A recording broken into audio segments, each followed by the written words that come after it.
All those in favor? Aye. Minutes are approved. Safety briefing. Kim. Good morning. Thank you, Chair Lanahan and committee members. I'm Kim Wheeler, the Director of Preventive Maintenance and Contract Management, meaning we stop the outages that don't happen by inspecting developer-installed conduit systems, utilizing technology such as infrared cameras, drones, and resistographs to inspect and repair transmission and distribution lines and structures, as well as managing vegetation and the contractors that perform the work. But before we have our safety moment, let's take a minute to recall that in the event of an emergency, make sure to call 911 and alert others. If the emergency requires an evacuation, use the stairwell. And for those in the T8 meeting area, the designated assembly location will be on the corner of Church and Ocean Street. Make sure to pair up with your safety partner, which will be the person to your right, and always be cognizant of the potential for trip hazards. Lastly, remember to keep your cell phones on silent and laptops on mute when not actively speaking during today's committee meeting. Today's safety moment is slips, trips, and falls. As you review the statistics and prevention reminders, I'd like to share a strikingly impactful personal moment shared by Jay Stowe earlier this year after he attended the funeral of his best friend's brother, Steve. Steve was teaching volleyball in a PE class the previous Thursday morning. He was on a volleyball official stand, which isn't tall, just a few feet off the ground. For some reason or another, he fell, hit his head on the volleyball pole, and then on the floor. I don't know anything about the safety requirements of these stands. I don't know what happened, but I know it was just a normal thing that he had done hundreds of times. It was a normal thing that should have led him to teaching another class about teamwork and building another unbeatable team. Instead, something happened. The list of normal things that can turn fatal is vast. 3 points of contact, hold onto the handrail, wear the proper PPE. It's just a normal thing until it's not. That's all I have for today. Thank you so much, Kim, and thank you again for sharing that story. I know that's difficult. I understand that DeSalvo is on the WebEx. Is that correct? Are there any other board members on the WebEx? Sorry, I think that's exactly how I wrote it, is DeSalvo and Morales are on the WebEx. Oh, right, no, right. I can't even read that. So maybe you I should can't write. announce that. I have bad handwriting, it turns out. Some people have made fun of that. Joe DeSalvo and Rick Morales are on. Yep, thank you on for the WebEx. Thank you for joining us. Are there any other board members on the WebEx? All right, thank you. Are we okay to move into our committee meeting? Sorry. That's okay. Plant capacity fees, Julie.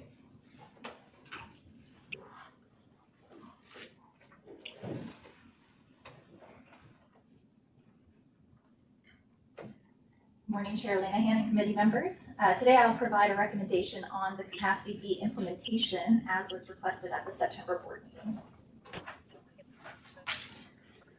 The board approved a phase-in schedule to the plant capacity fees to be effective October 1st at the September meeting. At that meeting, following comments from those in the community most impacted by these fees, the board requested staff review the implementation plan. Following this request, the Northeast Florida Builders Association and the First Coast Apartment Association sent a letter specifying requested adjustments to the fee implementation. That letter requested a 3-year phase-in schedule to become effective 10/1/22, with grandfathering for all projects with an availability letter for a year.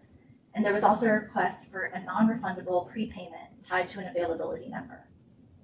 Upon careful review, we are recommending the adjustments outlined in the green box on the right. Deferring increases to a 3-year rollout could result in a $35 million financial impact and would further compound the effects of not adjusting the fee in a timely manner. As is proposed in the green box, the fee increase would be deferred for all new services until April of 2022. Further, JEA would make provisions for applications made prior to the increase effective dates to have 90 days to be ready for service in order to pay the lower fee. So essentially, new services have 9 months to be ready for service to utilize the current fee structure. There will also be an opportunity to prepay at the current fee. This will require commercial and multifamily projects to submit plans and residential projects to show a building permit by February 1st and submit payment prior to April 1st. The prepayment is non-refundable and it is forfeitable after 5 years. Each prepayment will require an executed agreement and is only transferable in specific situations. By that we mean person to person, not project to project. Staff believes the recommended implementation plan allows for an appropriate adjustment period for the development community while not delaying any further JDA's need to adequately adjust capacity fees. And the transferable part is generally non-transferable, but if there's a change of ownership on a project or something that's happening, it's transferable if there's something like that So it's happens. project It's specific. not an idea where someone can purchase a bunch of capacity and then move it around from address to address or give it to other people or monetize it.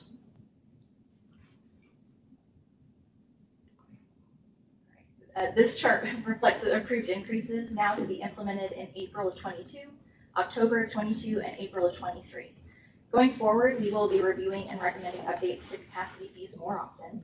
It may be helpful to the development and building community to establish a prescribed cadence to the review so an increase can be anticipated in advance. We will be putting the current schedule of increases on JDA.com, and we will be utilizing Sages, which is our development review software, to push out pertinent communications to as many impacted parties as possible. And with that, are there any questions? Questions? Julie, how many people represent, how many projects represent that 6 million, and what percent? Are they home builders? Is it multifamily? What's the mix? So the 6 million, the way we kind of project capacity fees for residential, we project number of connections. So we are looking at a historical average and then kind of applying that to the future years. So for the residential, it's the number of connections per meter size that we projected and the comparison of new fee versus the old fee. And then for commercial, since it's based on their average daily flow, we took a historical average of that as well and did the same math, applying the old fee and the new fee based on that average daily flow that we anticipated for half of the year for 22. And Marty, I think most of them are multifamily, and what I've heard is majority of them are multifamily. It's about 2 million residential that we assumed and 4 for commercial. And generally, there's 10,000 or so new connections each year. Is that the ballpark? Is that right, Rob? And so the 6-month delay is affecting about 5,000 of those connections total. So units, let me say it a different way. Units might be higher on the residential side, but the dollar costs are more on the multifamily just because of the math. Is that correct? I think the units are more on the multifamily. On the multifamily? Yeah. Number of people paying it is bigger on the residential because Residential. each one is served but a 400 unit Yeah. apartment. Well, I'm looking at that as one unit Yeah, because that's it's a right, yes. So if project. you're looking at I'm one looking unit. at, Yeah, that's yeah. not, that's a unit Yes. because it's the No, but I'm development. talking about. Yeah, no, I understand Interactions. that, but I just am trying to make sure. And commercial is, apartment is commercial or residential? Commercial, multifamily. Multifamily.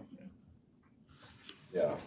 So if you look at it, his one multifamily developer, that's a small unit, but if you're looking at numbers of how many Correct. connections you're really talking about. Yeah. Yeah, and I'm looking at that as one unit. And it appears, I want to make sure that we did what we said we were going to do at the board meeting, at the rate hearing. It appears that we've listened and we've given the folks that spoke kind of the solutions they were looking for. I just want to make sure that we did that. I think we've done more than what we talked about. Yeah, I think we've done more. But, I mean, I look at it different. I think, I don't look at it as one person. I look at 400 units as 400 units. Right. And I'm not saying it's right or wrong, but I think everything we were asked to do, I think Jay and his team have done more and listened. I mean, the calls I had, I got callbacks and said the team listened, the team heard us, and we appreciate the initiative that JA's taken. Great. So I just want to thank you guys for, I mean, I'm sure it's a lot of time y'all spent just trying to get to this point. So thank y'all. You acted very quickly. We didn't have much time between that rate hearing and this meeting. Now, so can you speak to process before we move forward? I mean, we don't have to bring this back, as I understand it, Jay, process for this to implement. We don't need to do anything. There is no action required. We're handling this administratively. The deferring the increase until April requires nothing. That's just our normal process. The people that have permits in or have plans in by February, we're working on developing an agreement that we will have each one of them sign. And that's the actual next step process for that group, is to have that agreement to lay out the transferability or not transferability, and to lay out the timeline and expectations and the fact that this is non-refundable, and getting all of those details. Okay. Okay, great. Any other questions on this issue, statements? Thank you for doing it. Yeah, thank you. I'm telling you, the word out in the development community is very positive. That they've always seen before that, you know, we saw something and this is the way it's going to be, versus really listening and trying to come up with a common sense approach. So thank you, Jay. Thanks for the team. And we will memorialize that we'll review this more frequently than every 15 years, correct? Yes. All right. Well, speaking of looking at things more frequently, let's talk about fuel. Great segue. Right, we'll be talking about fuel now.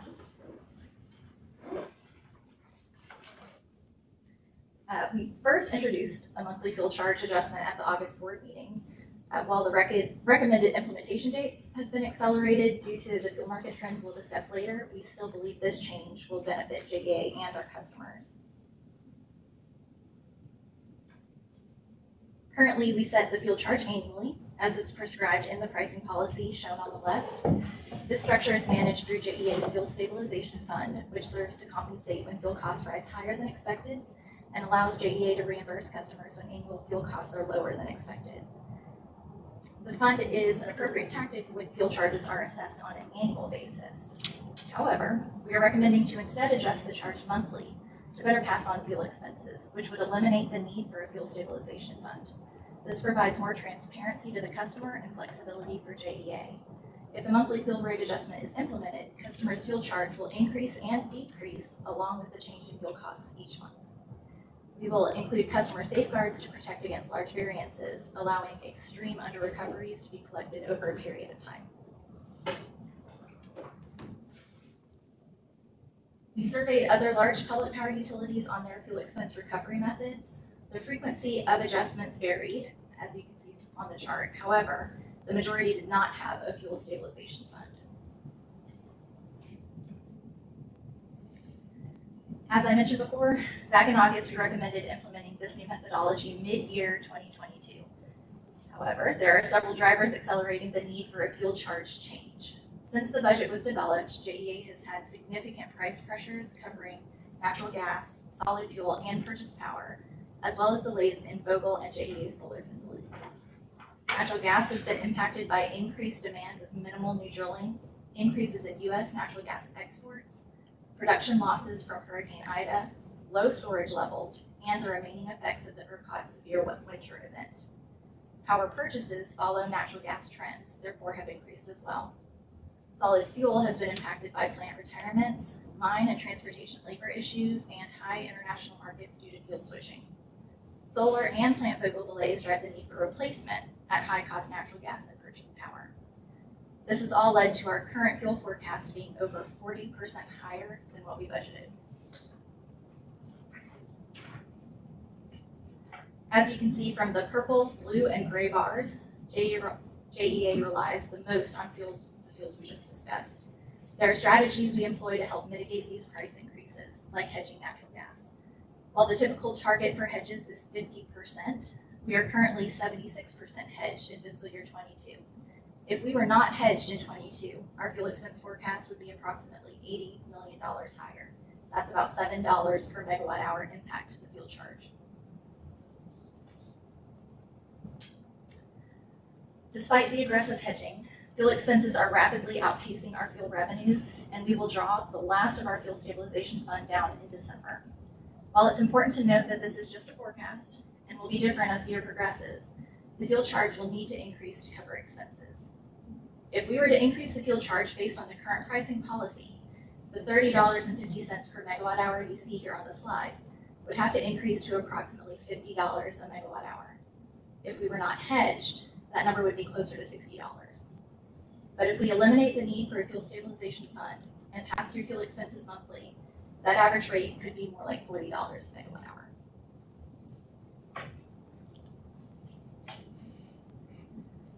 All right, so what does this look like? This slide shows an example of a typical residential bill. The fuel charge line in yellow is what will adjust monthly depending on fuel expenses. The $40.40 charge is an estimated average of what the price of fuel might be in fiscal year 22. It's also important to point out that this line is directly impacted by how much energy you use in a month. This bill is based on 1,000 kilowatt hours, but every household is different. This example of an almost $10 increase to the charge results in an 8.5% bill increase. Commercial customers have the same charge on their bill that is applied to their kilowatt hour use in a month, and that varies widely depending on what kind of business it is. We will bring the recommended changes to the pricing policy to the board in October. We have already sent an email on this to all of our large key accounts yesterday, and we will follow up with each of them individually. And we will continue to focus on customer impact and communication prior to December. Do you have any questions? Any questions? I think the important, not a question, but the important thing to reemphasize what Julie said, that if we didn't make this change, the expense would be higher to our customers. It looks bad the second we make the change, all of a sudden the rates go up, but that's a function of natural gas and energy costs going up. And the second thing I would mention, and just thank Bobby Stein, that what a great job he did in negotiating the plant share deal. Agreed. Here. So when we approved the fuel adjustment pricing methodology a long time ago, it was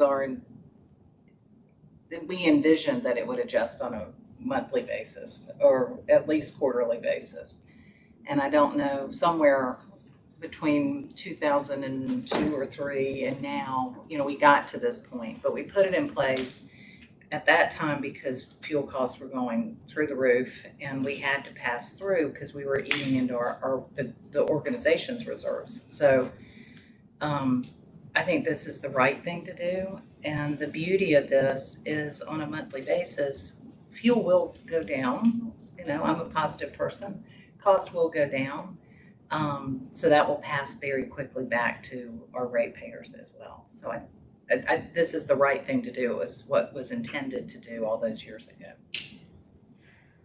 Yeah, but gas has not moved in a long time. Now it's moving. If we have a severe winter, it's going to move more. And I just, Joe, Ted, and the team, I give them a lot of credit, but I just think we got to stay on top of that. And I also think we got to stay on top of, our debt exposure. Because I think interest rates are going to have to move if this continues. Yeah. No, I think our hedging strategy is important. Yeah, I think we got to get ahead of interest rates right now. But I think John makes a good point. Communication is important. And I think we should spend some marketing dollars making sure everybody understands what we're facing. I think it's important also the change to monthly fuel charge is not because the rates are going up. the change is the right thing for us to do, and the timing of this is the rates are going up right now. And this will allow us to keep rates more stable with less fluctuation as we move forward. To your point, it will come up and down and stabilize.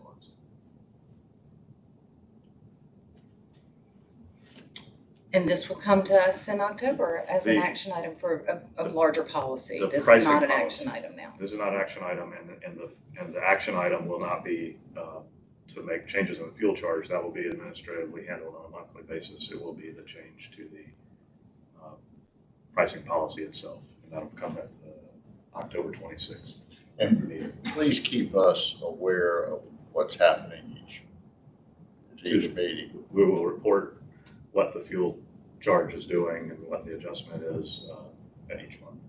Actually, it's in the draft of the policy is a monthly report is required in that policy. Great, thank you. Great. Thank you very much. Thank you, Julie. Thank you, team.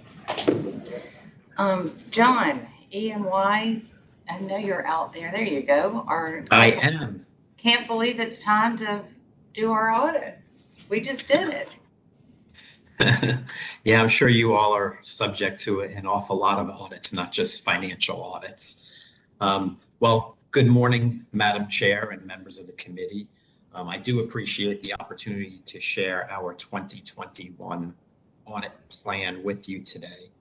If you can go to the next slide, please. Just from an executive summary standpoint, looking at the key business priorities, if you will, at the top left. Since our last meeting, we have issued our consents on JEA's bond issues, including the MEAG bonds. We did issue our consents in July, and there were no issues associated with that. Also, we did complete in early June the compliance audit of your FEMA programs. Again, we issued clean opinions on compliance with no findings. We do continue to monitor, of course, along with management and members of the board, Plant Vogel, and continue to review the appropriateness of the accounting and disclosures related to that. At this point, it's primarily disclosure. And during this year, JEA will be required to adopt a new accounting standard. It's Gatsby 84 on fiduciary activities.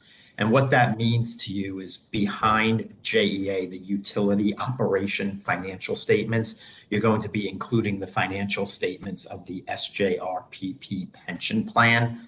The good news is the OPEB plan will be scoped out. And the reason for that is because the assets are invested in a collective trust or a multiple employer trust, and therefore JEA does not control the assets of that trust. So therefore, JEA is not required to include plan financial statements for the OPEB plan. The additional points to consider at the bottom, those are really just for your information. If I move to what's new and next, I had already mentioned Gatsby 84 on fiduciary activities is required to be adopted during the 2021 year. We've been working with management on that for actually a number of years now, and management's in a really good position for that. And we've had pretty regular discussions with management even over the past several months regarding this. And again, I think it should be a pretty smooth transition. The second Gatsby statement, accounting statement mentioned here is for majority equity interests, and that's not applicable to JEA, but just wanted to point out that that also is required to be adopted during this year. And then there's a later slide where I'll let you know what's coming up next from an accounting and financial reporting standpoint.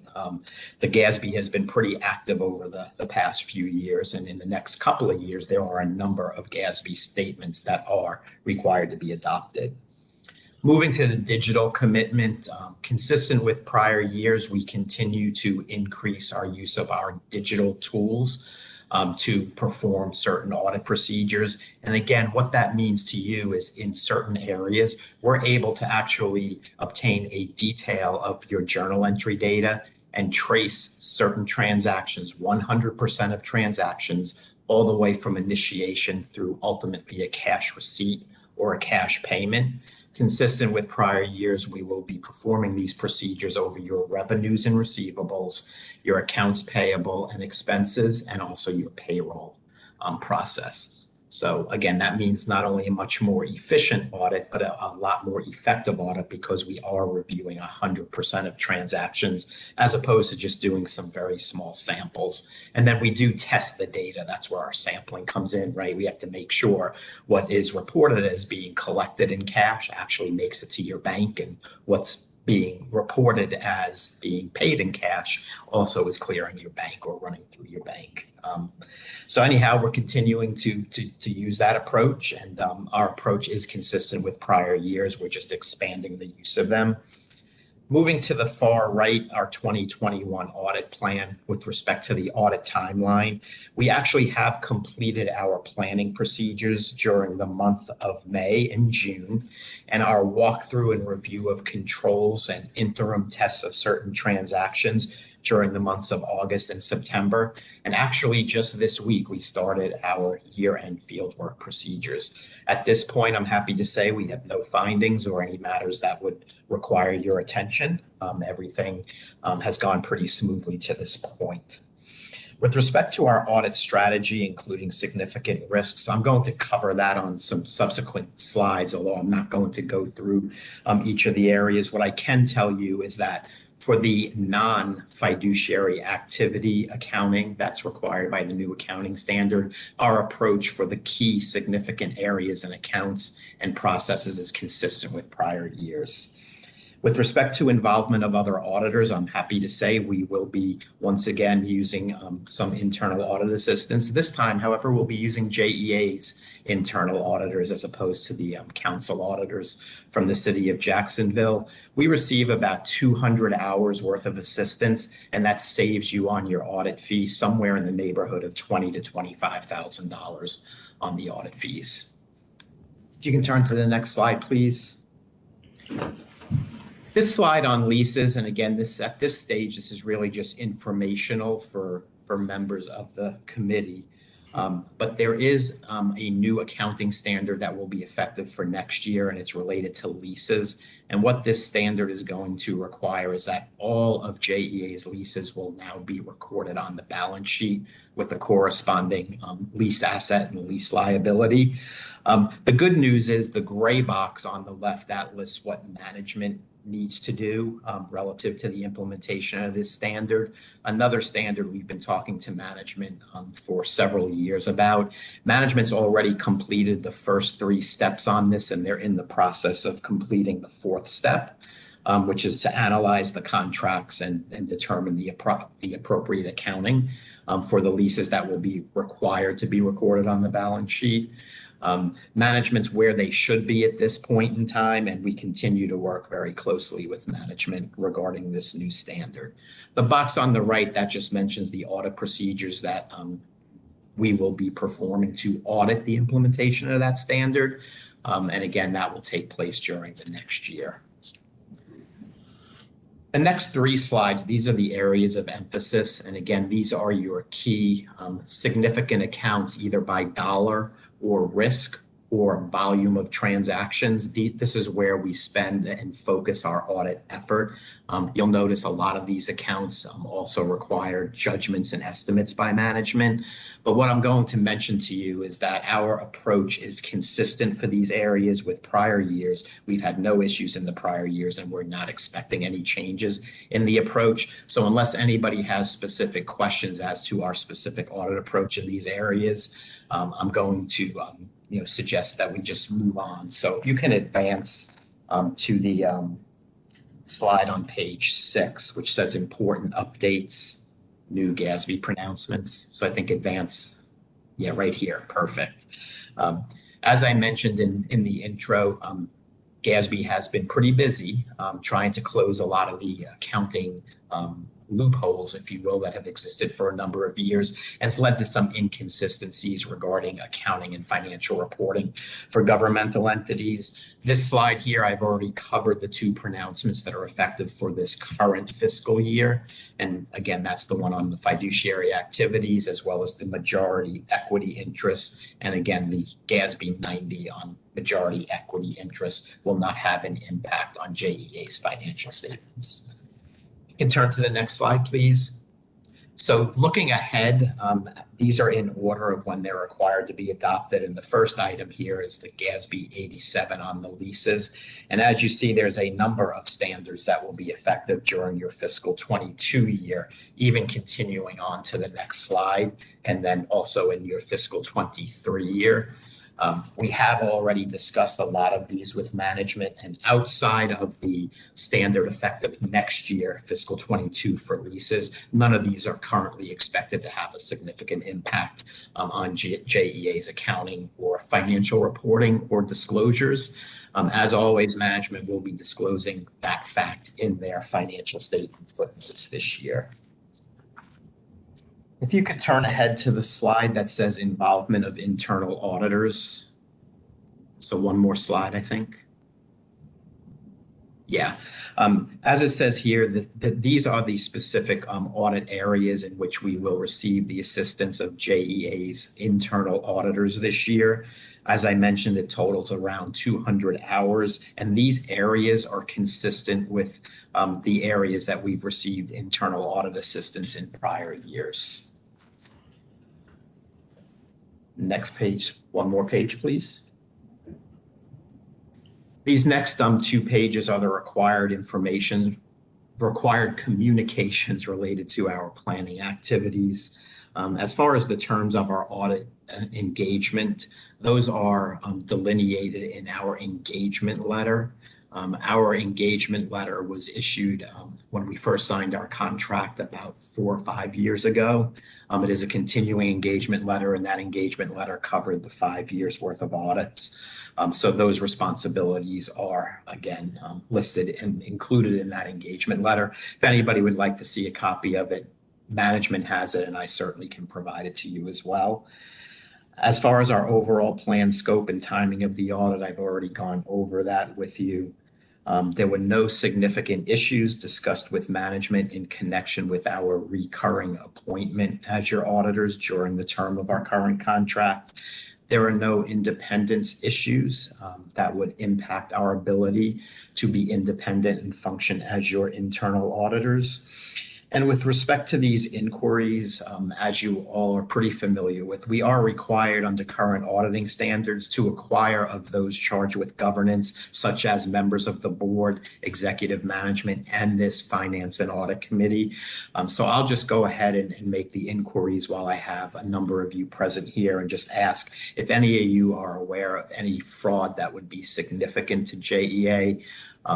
Also, any irregularities in financial reporting or any violations of laws and regulations. I think I'd rather you do that individually than have us state that in this setting, if that's okay, because that's what I think what you've done before. Yeah, that's not a problem. We can go ahead and reach out individually, and we certainly will be doing that then as part of our audit procedures. Okay, perfect. Thank you. And the rest of the items in this document are informational purposes only, so they're for your information. So unless anybody would like to discuss anything on those slides, that concludes my presentation for this morning. And I'll just ask if anybody has any questions. I have one question. It's my stupidity, but I know Vogel is off balance sheet. What entity does that lie in? Is it with MEAG? Is it with the overall plant Vogel? Where's that debt being placed?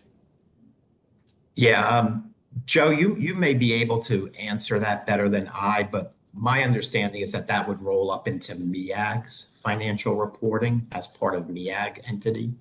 Certainly, it's not part of JEA at this time. So you don't. That's correct, Ron. That rolls up as Project J debt issued by MEAG. Yeah.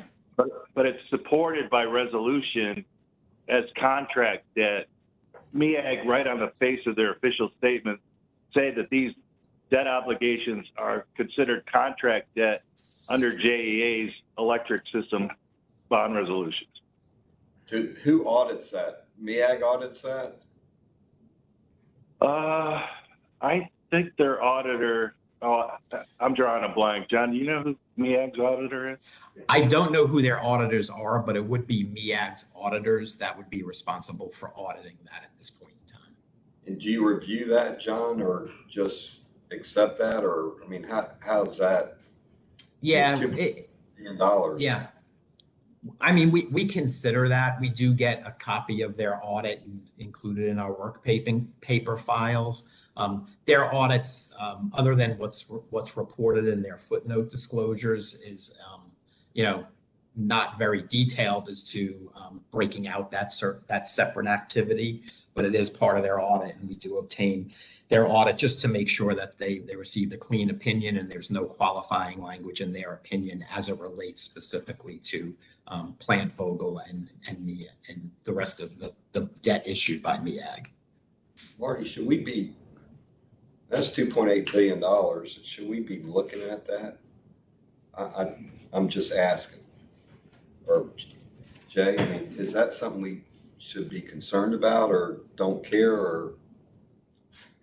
Well, it is something we should It's be something concerned we about care and we about. care about. I don't know What if we the can answer do is, so part of the effort that we've made in the last 3 or 4 months is to become more engaged in the activities that surround everything at Plant Vogel and MEAG. And we've been to visit once, and on the 26th, 7th, we've got several of the leadership team and General DeSalvo, they're going back up. So what the other piece of that is that we should look at the finance side too. No, but I'm not questioning that, and I'm just excited Joe's involved. But my only point is, should we have somebody look at that audit? Because that was my question. Is it, since they've been audited, I wouldn't be living here, I was just saying, since they've been audited, should we take that at word, or should we kind of make sure? I mean, because you have one asset, and then you have this debt. The asset's not performing today, will be performing hopefully sometime next year.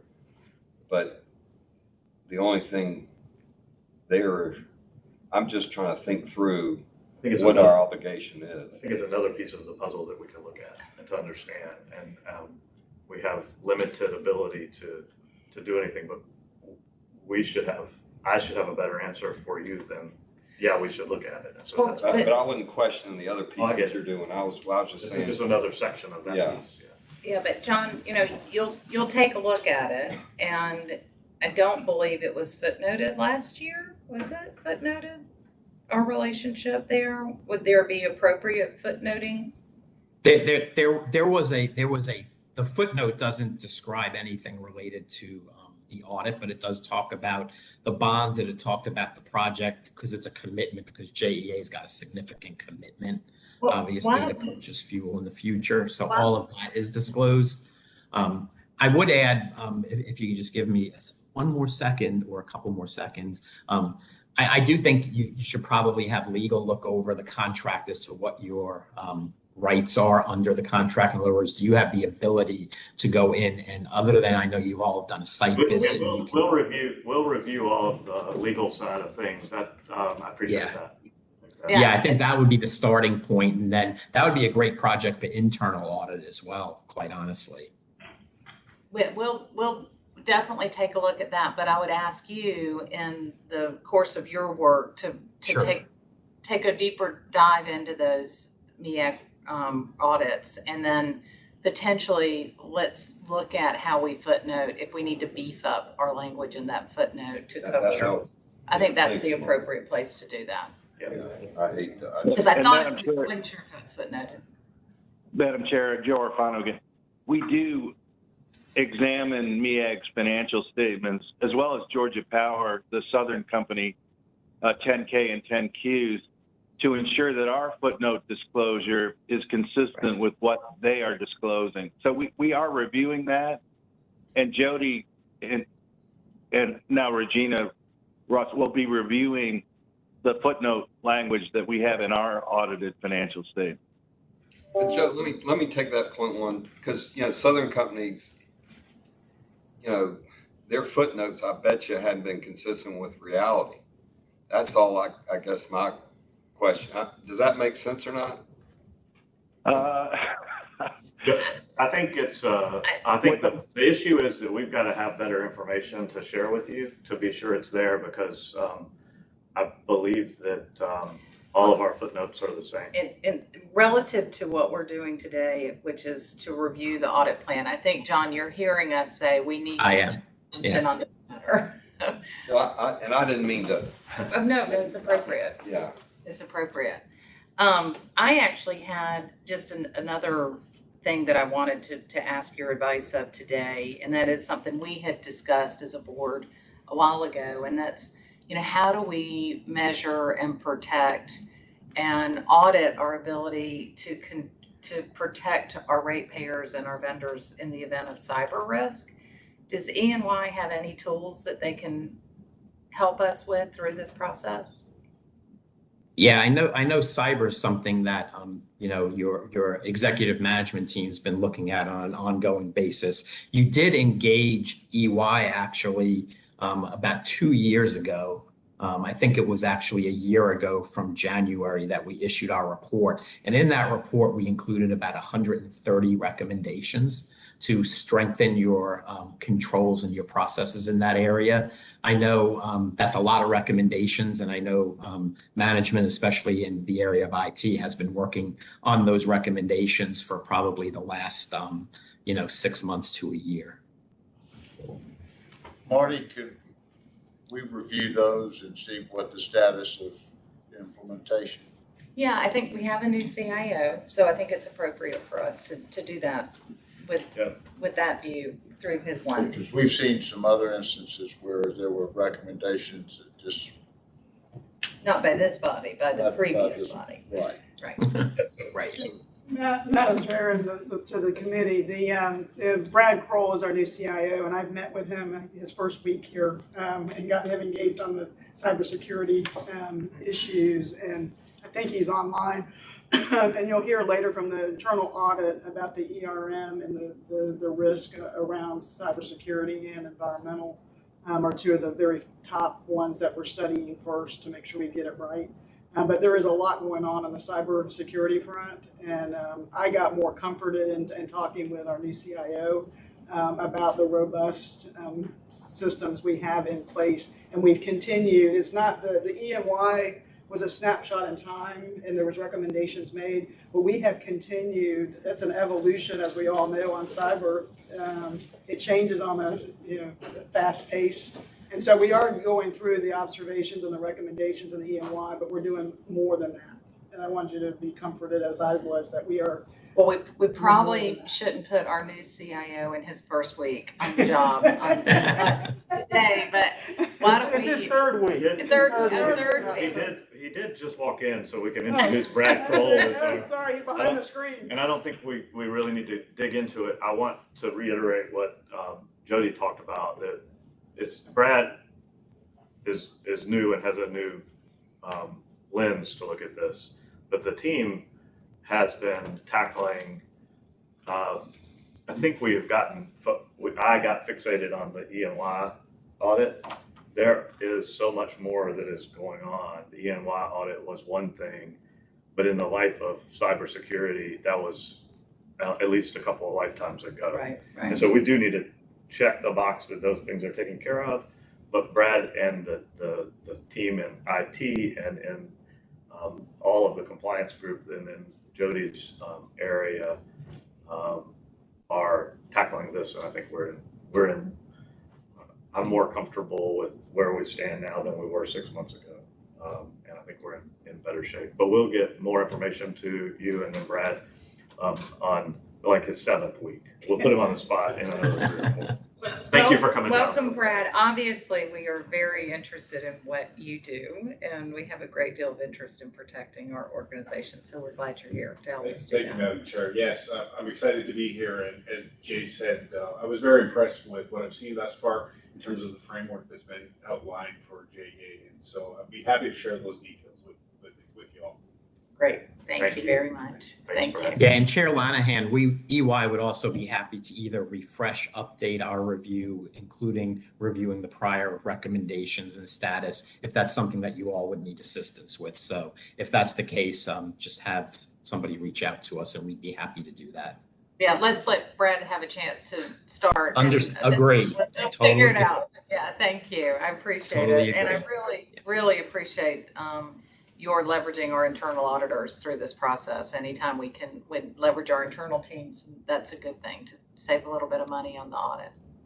Yeah, and there's opportunities for more as well. Obviously, it's based on their capacity, but we'd be happy to entertain that going forward as well. Great, thank you. And as in the past, you've got a direct line. If you've got something you need to talk about, pick up the phone and call me. Yes, But ma'am. I think this is a straightforward plan. I think it's the plan that we've executed in the past. It's not an action item. And if anybody has any questions, we can continue to ask, but I'd say we let John go do his work. Well, John's got, at the end, he'll have the opportunity for. Yeah, executive session at the end and the Yeah. Okay. event, you all want that. Yep. So No, I'll hang on. yes, thank you. All right. Yes, ma'am. Thank you Thank very you. much. Steve, internal audit plan, which is an action item for us. Good morning, and thank you, Chair Lanahan, committee members. Actually, it's good because before I introduce Lee, who's going to present this year's internal audit plan, I said, well, I wanted to pull forward something from the additional information that we have in the presentation package. Very fortuitous too, because what I wanted to talk about was the Enterprise Risk Management Group, ERM.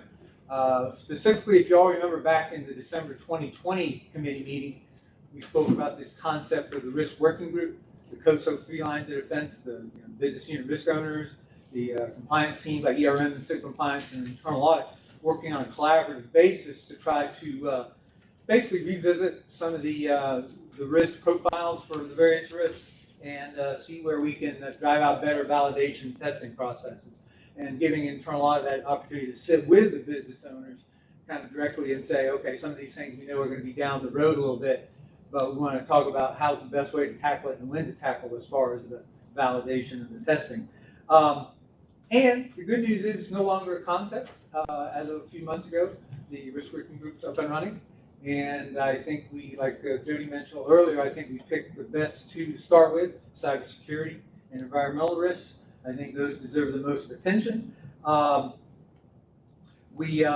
again, I just want to thank not only the ERM team, Frank Benedetto and Jessica Vick, but also the business unit risk owners who have to take time to kind of, put on their ERM hat and kind of drive through some of the risk information, updating, refreshing the mitigations. Some of them haven't been visited in a while.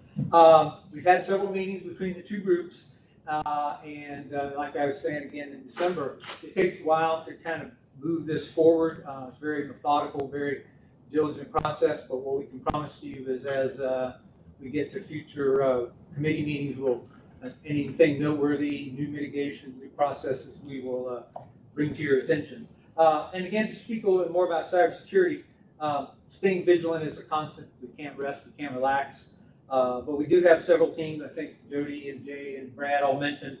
We've got the tech support team. They've got great talent, skill sets, tools that they use to constantly monitor our security controls. SIG compliance, Dan Mishra's area, ensuring the protection of our critical infrastructure assets that are how they're in accordance with regulatory guidance. And internal audit. We already do a lot of tech audits, and we test some of the controls that drive through to ensure that we have good cyber protection. And when necessary, like John mentioned, engaging third parties using some methods, maybe like maturity modeling or penetration testing. So these are all very collaborative, a lot of dialogue, a lot of, everybody kind of knows their swim lane, so to speak. And so, like I say, the risk working group's off and running. And as I say, future meetings will have more information for this committee and to share with you. And with that, unless Chair Lanahan or you as committee members have any questions, I will thank you for your time and consideration. And we'll now introduce Lee Montanez, our manager of internal audit, who will present our proposed fiscal year 22 internal audit plan. Awesome, thank you.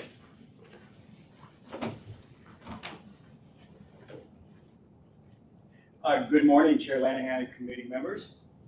As Steve's just mentioned, I will be presenting the fiscal year 22 audit plan for your consideration and approval. Next slide, please. Perfect.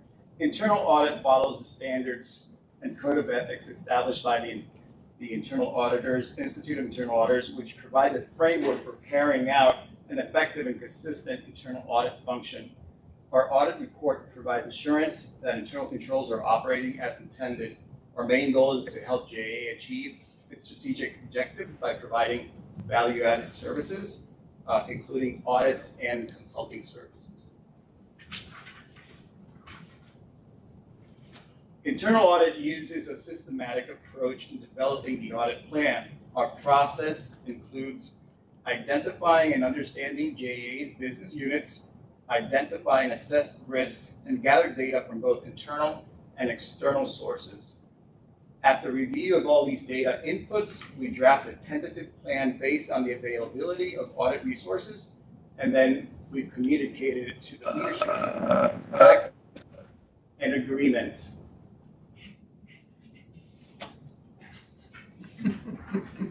It was bound to happen at some point, and it I got hasn't. it, right? So there you go. Keep going. Keep rolling. Next. For fiscal year 22, our proposed plan consists of 7 audits, 7 special projects, and 4 recurring activities. Audits cover risk areas such as finance, energy, technology services, and supply chain. In tune with JA's needs, we've increased the amount of special projects, allowing us to work more closely and partner with the business in identifying process improvement opportunities. Recurring activities include action plan follow-up, performance pay review, and the audits of the Energy Authority, which we will be leading for a 4th year. The last 3 slides of the presentation provide a detailed description of the objectives for these audits, projects, and recurring activities, including the identification of applicable top enterprise risks. As a new initiative, and with the pace of change accelerating at JA, internal audit will become more proactive in assessing new or updated risks and responding by adjusting our audit plan as needed. An example of this, and Steve just mentioned, is the work of the risk working group in updating risks and mitigations. We are planning to reassess our audit plan at the end of the 2nd quarter to determine if other audits or projects need to be added to the audit plan. Any changes will be presented to the leadership team for feedback and presented to this committee for approval. This concludes my presentation. Thank you for your time, and I'll take any questions. Any questions? I Again, don't see anything on Vogel on that list. Should there be? Let us revisit how to fit that within the item. Is there anything specific inside of Vogel? We just completed a short review of Vogel, the Jor Finance Group. We presented some recommendations to him earlier this week, so they're still in flux and we're working through those recommendations. But I think that there may need to be, over the course of the next 6 or 8 months, as we look at what you asked about and as we look at just the general operations, there may need to be more look into that. But in large part, it might not be internal. It might be externally looking to see. So we have to balance that. Okay. yeah, we'll let you come back to us on that one Yeah. also. Good call. Thank you. You need a motion, Matt? I do. Move approval. Thank you. Second, all those in favor? Aye. Aye. Motion carries. Thank you very much. Thanks, Thank Steve. And thank you, Lee. There was additional information in your packet as well, and I wanted to make sure that nobody had any questions because there's a lot of really good data in the attachments. I did have a question. I don't know if we can have a quick conversation about the highest request on the ethics officer's secondary employment. Is that inquiring as to what is what employees can do as secondary employment, or is that reporting other people on secondary employment? Is Willette on? Willette, can you answer the chair's question? Yes, good morning. I'm on. Can you repeat the question again, Chair Marty? Absolutely. So the secondary employment is the most popular inquiry in the ethics inquiry category. And I'm just curious, is that somebody reporting somebody else has secondary employment, or is it that our associates are inquiring as to their secondary employment, whether it's appropriate or not? Oh, okay. Yes, the secondary employment is our employees inquiring about secondary employment, asking questions with whatever employment they're considering. Does it qualify under secondary employment, and should they report it? That just could be a sign of people who need more help and they're looking for second jobs. I think it's worth the HR looking into at some point. I mean, if you look at the Alice report for Northeast Florida, 42% of the citizens of our county are considered kind of working class poor. They're 13% and below are really poor, but people are having to work 2 and 3 jobs. So I just wonder if it's worth us taking a deeper dive into, what class of associates those are, and if there's something we can do to help them in a different way. Does that make sense? We'll look into it. Okay. Yes, that does. That does. Okay. Thank you. All right, great. Thank you very much.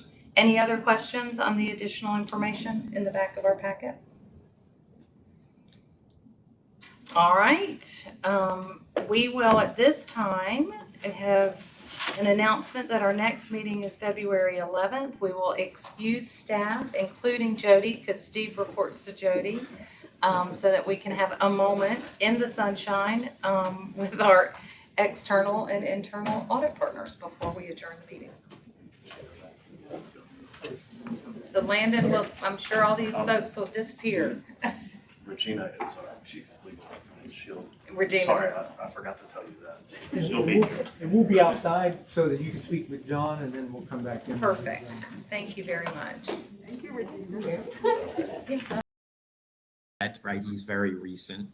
But yeah, we've been working with Jay for a while now, and he's pretty open and available to us. And like I said, we've really made a lot of headway already. We've finished all of our planning and I'll call it our pre-work and all that, and we're kicking off year end and everything's going smoothly. So hopefully I don't anticipate any hiccups. So. And like I said, on the new accounting standards, we've been working with management on that for years, since the standard was adopted. Okay. So they're in pretty good shape there. Well, and you've heard my peers speak quite eloquently about our concerns around Vogel. So I really would ask kind of really pay double attention to how we document that, and then how that matter is being represented in the MEHAC financials. Bobby referenced the fact that maybe Southern's reports have not been accurate. Is it an 8K that they put out periodically with the status of Vogel? Would it be in their 8K? Yeah. If there was something significant, yeah, there would be. I think it's important that this group get those 8Ks. And that somebody, would follow up and see if they were accurate. I think that's fair. Yeah, I think you may want to talk to Joe Orfano. They're doing a lot of that. They get all of those filings, I believe, as part of their analysis. And like I said, as JEA works up their disclosure and what we do, other than getting the MEAG audited financial statements, we do look at their footnote and disclosure of Vogel and compare it to JEA's just to make sure there are no inconsistencies.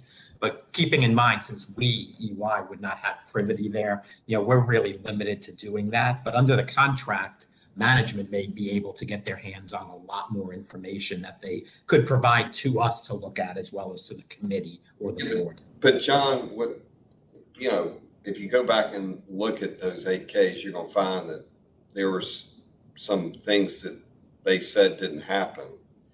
And it sounded like from Joe that we were following their lead, and we have very limited insight into what's happening. And I don't know what our contract with them says, our contract Right. says, but this thing was supposed to cost 1.4 billion. It's cost 2.8 billion, and It's double that now. Yeah. I don't know if Understand. there's any inconsistencies. One thing I talked to Joe the other day just to catch up, and he was very complimentary of Ted and Jay and what they've done, how they've done it. And Joe's, somebody that's been here for a while and just said the culture's changing, the transparency's incredible. So I just want to let Marty, that it's a positive from a CFO standpoint here and from a CEO standpoint. So Thank you for that. And we're meeting with internal audit next, and they just had a conversation with Joe about Vogel. So we'll make sure we talk to them about that as well. Great. And if you don't mind reaching out to everybody individually to ask the question that you were going to ask us as well. I just think that it's more appropriate to do that individually, and everybody's prepared for that. Yeah, I think we've already made the inquiries of the management personnel. It's just the 3 members of the committee, if you will. So yeah, I'll take care of that. Thank you. Thank you. Thank you. Anything we should know that anything we should be concerned about? Yeah, no, I don't really have anything to communicate. I did want to ask, I thought I heard you, Madam Chair, mention the next meeting's February 11th. Was that right? Because the auditing standards require us to communicate our audit results before we issue our opinion. It doesn't have to be I'll call it a full board. I mean, I can just either, send our audit results information to the committee members, and if we get on a 5-minute call, that would probably cover it. But I've got to see how that would fit into the sunshine laws and everything. Yeah, honestly, John, we changed our meeting cadence quite a bit, and I know you have. I apologize. I don't think that we remembered that we had that step. So let me get with Jay. I would rather that be a quick meeting in the sunshine. Yeah, me too. So we can get one notice between now and February 11th for sure. Sorry, we would never forget about you, but I think we forgot about the meeting. Yeah, no worries. I just wanted to call your attention to that now rather than wait to, oh my God, it's the first week of December and the meeting's not until February. So I just wanted to bring it up now so we could think about that and get it on the radar. It is officially on my follow-up list from this meeting, so I'm on it. When do you want it, John? Awesome.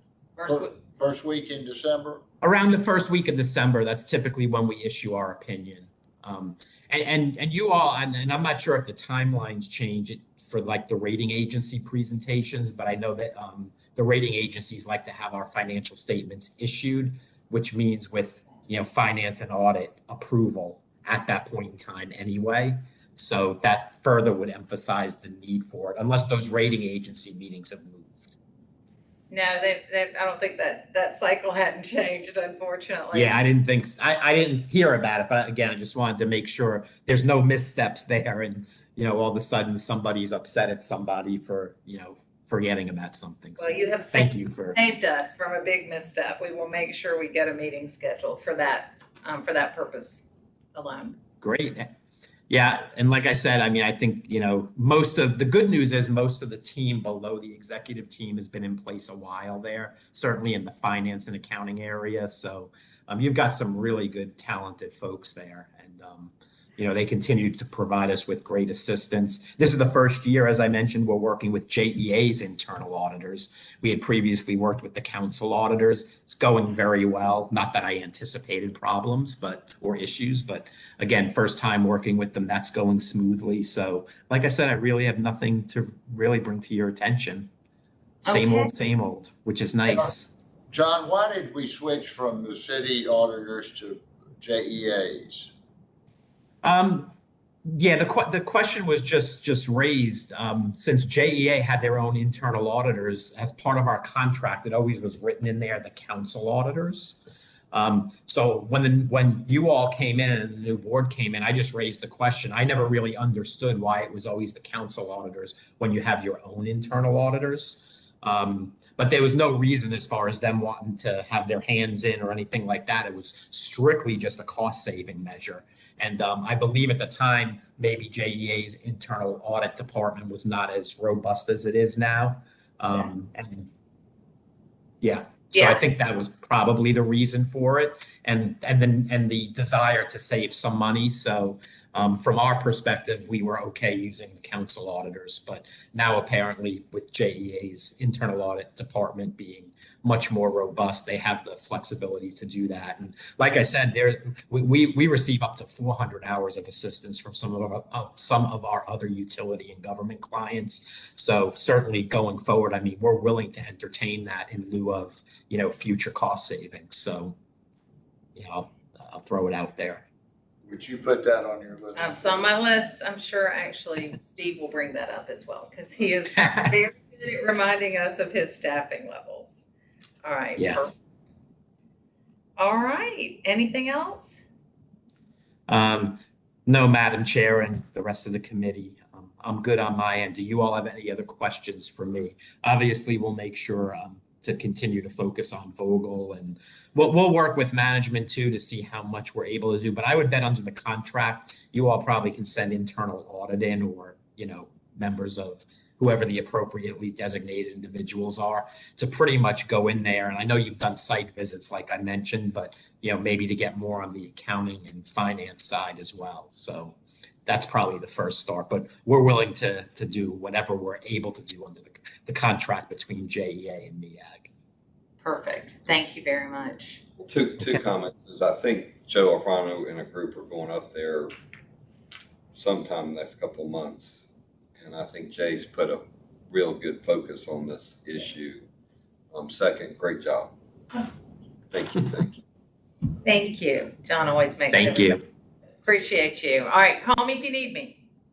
And same here. You mentioned, your line of communications open. Well, of course I am too, not just to you, Madam Chair, but anybody on the board or full committee. So feel free to reach out if there's a need to. But again, I appreciate your time this morning. Thank you very much. Great. Do a great job, Marty. Thank you. Well, wait a minute. We've got internal audit. So we'll get Landon to dismiss you.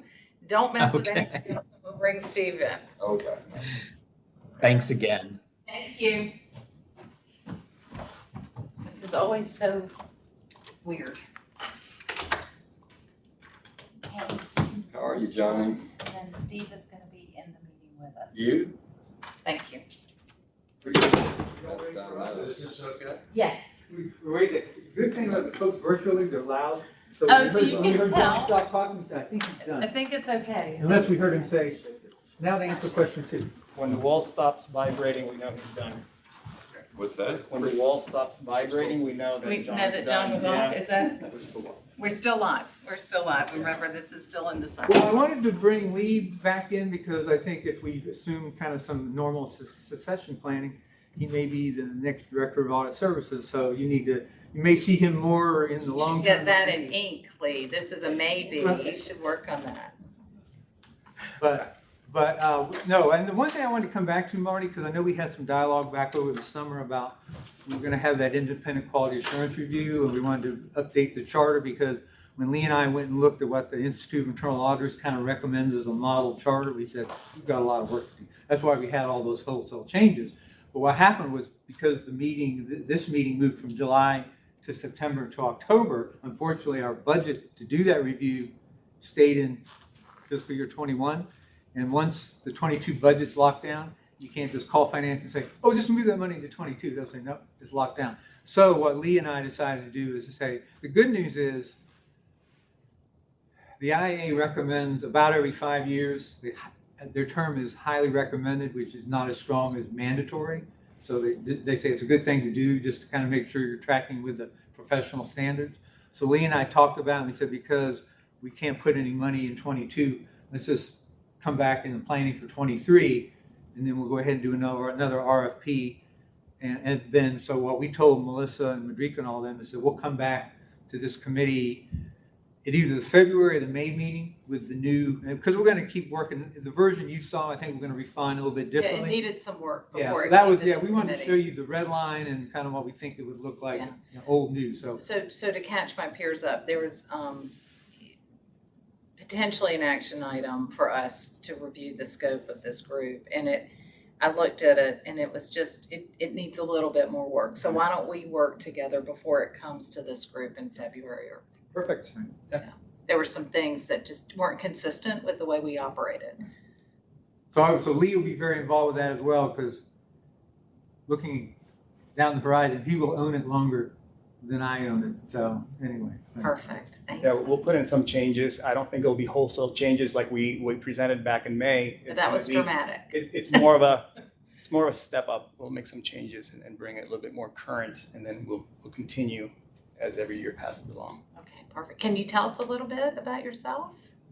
I've been with JA 10 years, started as an internal auditor, then moved into as the IT auditor for JA, and then became manager 6 years ago. I lose count, 5-6 years ago. Before that, I used to live in Puerto Rico. So I was born in New York, moved to Puerto Rico when I was 8 years old. Lived in Puerto Rico over 25 years. So I studied at Puerto Rico, and I worked at the controller's office in Puerto Rico, which we would audit other government entities in Puerto Rico. So I did that for a couple of years. Then I got involved with politics in Puerto Rico. So I worked in different agencies in Puerto Rico and figured out politics was not my game. So I came out of it and decided to move to Jacksonville 15 years ago. Wow. Did my master's here at UNF and been with Fidelity, FIS, and Rayonier for a while, and then came to JA a little over 10 years ago. What fascinating background. We're lucky to have you. Talking about Thank you. utility that's a mess, that Puerto Rico utility is a mess. We're operating in the sunshine, so we probably shouldn't poke other people's eyes out right now. But It's true. It's that utility is now managed by a private company called Luma. Yeah. Yeah, and I think it's just aging equipment that they have over there and hasn't been maintained in a long time. It's been that way for years and years. Well, we're thrilled to have you. Thank you. I'm very pleased to have you with your IT experience, because you can tell one of the things that our body continues to be concerned about is cyber risk. So we ask that you just please pay close attention every day on where you think we could be vulnerable. We look at cyber all the time. It's more indirectly through controls in different areas. So, we would look at information security, we would look at database storage and backups and all those things, and make sure that the preventive controls are there and monitoring controls are there. We got our insurance at the end if something were to happen. Now, as it relates to like penetration studies and all that sort of stuff, I would recommend go with a company that has the expertise of doing that, because what we don't want to do is when they run these analytics on our systems, we don't want to bring our systems down. Then it locks out our customers. Internally, it locks us out, and that would be that wouldn't be beneficial for us. And then I know EY's, I know that John's pushing pretty hard on like following up on that maturity model testing, but I would say they may be too, because of their auditing relationship, they're too close to the I think action. they're too And they may not be able to be as candid as we need for this type of test work. So, and the good news is there's a plethora of excellent organizations out there that can do better. So. There's great people that are focused here.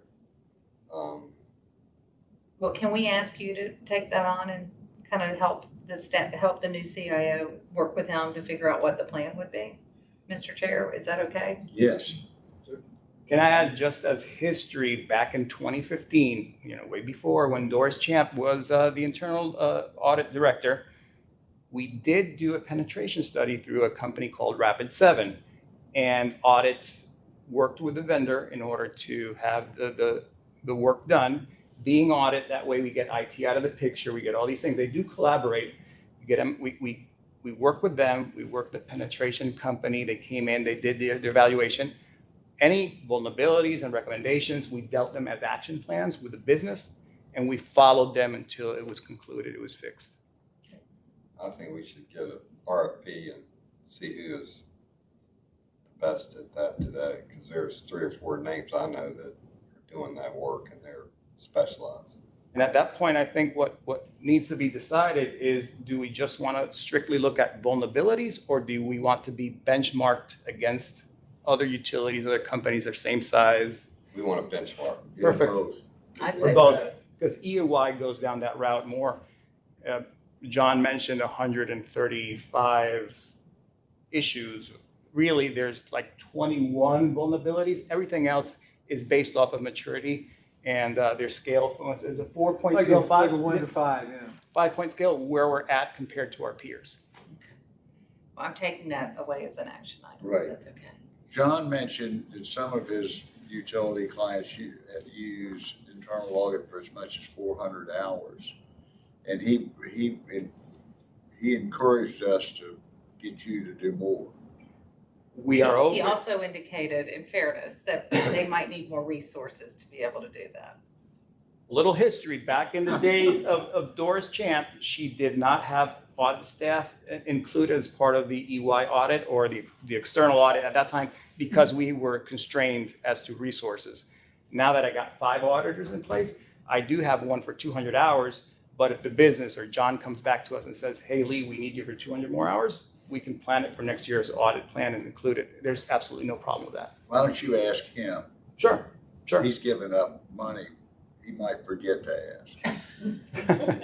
I'll go ahead and ask him. We can do that. Yeah, because we got to build a plan, so we want to make sure we got the hours. Even though with the plan we have in place now, there's a little flexibility that if he needs another resource for another 200 hours, we could probably turn around and give him that other resource. Another thing that's sort of part of that fluidity in the plan is that when I was talking about the risk working group, as the group comes out with the new mitigations or refined mitigations, and also Frank Benedetto, his ERM manager, he's working with the business units, the director and manager level, to drive out what we'll call that next tier of risks that aren't the top enterprise risks. But the point being is that they have to be, evaluated and validated and tested as well. So Lee and his team have some bandwidth there based on what is driven out from the risk working group or these business level risk assessments, as probably later in the fiscal year, to kind of start testing some of those mitigations. So we're trying to sort of pivot based on, I think ERM is going to be more strategically aligned than maybe it has been in the past. So that can only be good news. Okay, perfect. And you've already heard us talk about Vogel, and we look forward to an update after you guys convene with Joe and get a little more information on that. Perfect. And is there anything we should know? Anything you're our eyes? No, I know. Well, I think the thing obviously, because there was a visit by internal audit about 9 years ago up in Vogel. Steve McEnall, I don't remember him. He went with the team, but we never did the follow up because I think I will say, how do I say this politely? I think the relationship got contentious in time, and so it was a case of stay back because there's litigation, or I always felt like, to use a basketball analogy, it felt like they were running a four corners offense. They were kind of like stalling to, we want to come back up there and follow up what we found in 2012, and so that's always been a challenge. So maybe, I think it sounds like we're about maybe within a year or 18 months of getting both units online. So we had Vogel on our audit plan for the past 3 or 4 years, but then as Steve just mentioned, because of the litigation between JEA and MEAG, we just couldn't go ahead and do the audit. We let that all simmer down.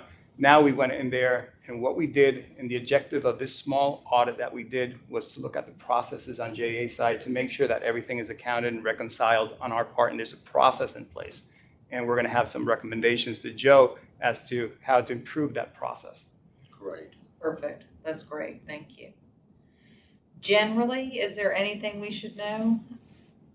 This is your chance to tell us. No, I think it always is the challenge for risk and compliance groups is obviously to kind of learn strategically what the new administration, where the focus is, and then we pivot accordingly. So that was, I think, building the plan that Lee and his team built this year addresses that. And then, like Lee was mentioning during his presentation, it's like the half-year mark around February, March.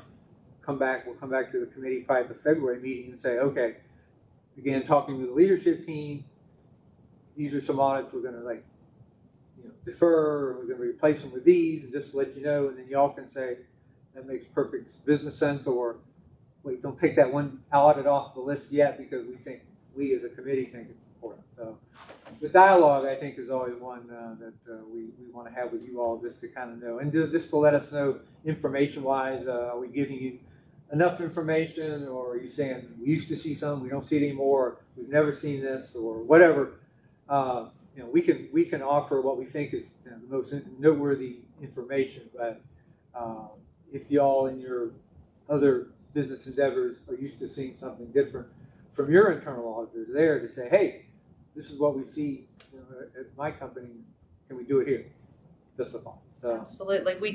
We did learn, and we're reminded by John, we're going to have a meeting the first week of December.